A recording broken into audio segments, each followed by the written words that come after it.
Right then, so this is a bit of an update. It's still quite dark in here. I've got some LED lights now which work really well. So all of the Titans, every single one is up there, including Predaking, etc, etc. Now these here, now just to clarify, I was saying before I was going to sell some figures, not all of them. So what I had on here before was Combiner Wars was the last toy line that I brought, two of everything. So I've got a complete set of sealed ones I'm going to be selling eventually. As I say, they're definitely going to go. So what I've done is I've took, because behind it I had the unopened ones on the front and the opened empty boxes at the back, but now you can see I've just got all the ones that are in there. So this has freed up loads and loads of space. To be fair, I've still got it hasn't been done this weekend, unfortunately. I've still got 10 shelves going in there. So again, even though what you're about to see in a second, it looks, well, it is, to be honest, pretty much a bit of a mess, but I know that I'm going to have the shelf space now. This is the extra detailed case that I was on about before. I said, yeah, it's going to be a different colour, but for the moment, it'll do. So what I've done is I've gone with Autobots, which we've got, you can see, eHobby in-store exclusives, and then I've gone with some Decepticons there as well. And then, although I'm not making a point of collecting them, they're ones that I've just been lucky enough to pick up. They're original, so that's not a Road Rage or an eHobby, that's an original vintage red Trax.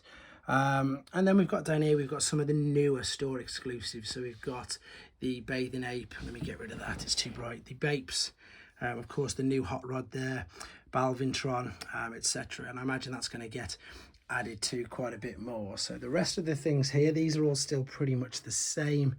Nothing really has been added to these just yet. It's just this that I've been doing, and this looks from here pretty much crazy ridiculous, but and they're all in completely mixed up orders. There's Masterpiece, there's Prime Wars Trilogy, there's Siege, there's absolutely everything. And I already know this before everybody tells me that in the comments. What I was doing is just getting all the figures out of the boxes and making sure that they fit, because obviously if I couldn't get them all out, or if I couldn't get them all on display, then I was going to have to obviously seriously rearrange or rethink what I was about to do. So there's the two bookcases there, and as I say, they're a complete mishmash, and I know that they're all really jumbled up. I'm going to display far better than that, but as I said at the beginning of the video, because I've managed to get them all out on these shelves already, not including the other 10 that I'm going to be putting up. And to be honest, most of this bookcase here is empty. I've got a few of them there.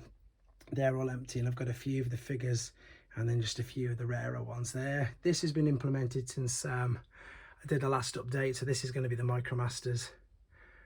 There's another one, little spotlights that I've got as well. So I've still got to tidy up all this.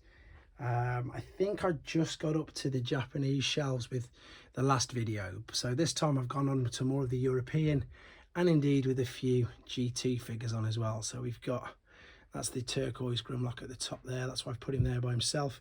We've of course got the Motivators, and then we've got of course the Predators down here, and indeed the Turbo Masters, and the rest of the European exclusives, Action Masters, etc. Normal Action Master Decepticon and normal Action Master Autobot. So the most important thing for me is I know that it's going to fit, and I know that I'm going to have lots of available shelf space. I'm even going to put two huge shelves up against this top part here. I've just measured them. They're going to fit, and as I say, the main thing is all that there, that cubby hole. It's big enough to fit the 10 shelves, which had, and this is why it's brilliant, which had all of the BotCon and the Masterpiece ones on. So it's going to be done. It's just taking so much time, and then I'm still going to be able to get one of them bookcases out of there, and that's going to go along this back wall here, because there's still space there, but not too much, again because of the loft hatch. But yeah, there's going to be enough, and indeed there's going to be even more space when I sell the sealed Combiner Wars, because I should be able to get every single Combiner Wars figure through the whole toy range on that, which will be nice just to put up there as well. Right, so this is another update. I will do my absolute best to get around to doing some normal reviews as soon as I can. So I thank you all for your patience and your support in the meantime. Thanks for watching, guys. Take care.